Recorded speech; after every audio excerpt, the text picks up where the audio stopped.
எல்லாருக்கும் வணக்கம். இன்னைக்கு பார்த்தீங்கன்னா எங்கள் வீட்டில் வந்து குட்டீஸ்கள் எல்லாரும் சேர்ந்து அந்த அது என்னது கூட்டாஞ்சோறு பண்ணாங்க. நம்ம காலத்துலாம் கூட்டாஞ்சோறு சோறை தவிர எதுவுமே பண்ண மாட்டோம். இங்கே பார்த்தீங்கன்னா பூரி, அதுக்கப்புறம் குருமா தள்ளி விடுக்கலாசியா. இங்கே பாருங்கள் கறி அடுப்பு வச்சு எப்படி கறிக்கு கொண்டு வந்துருக்காங்க.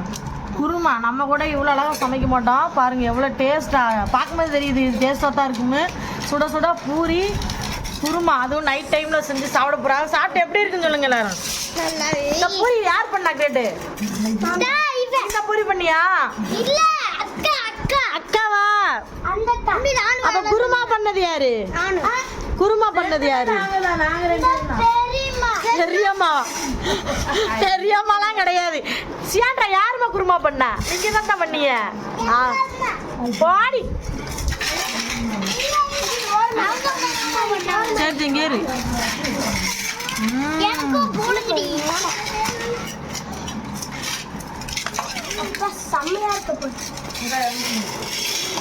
இது எப்படி இருக்கு?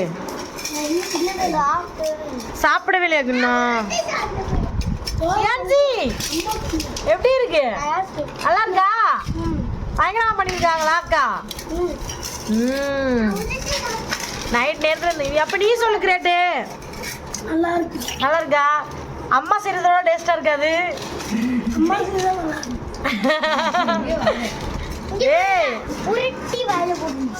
அதானே ஐயாதான்.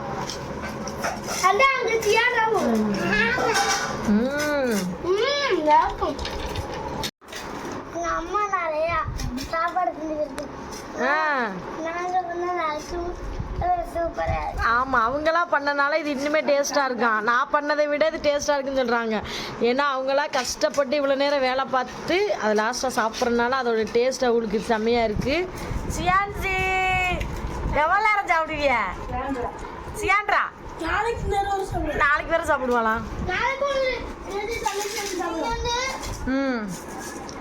பூரி சாப்பிட்றீங்களா? உருளைக்கிழங்க அள்ளி இதுல வச்சுட்டு இப்படி சுருட்டி சாப்பிடுங்க. அப்படியா? அப்பதான் நல்லா இருக்கணும் தான். பாய் சொல்லிருங்க எல்லாரும். ஏன்ற பாய் சொல்லு கேட்டு. பாய்.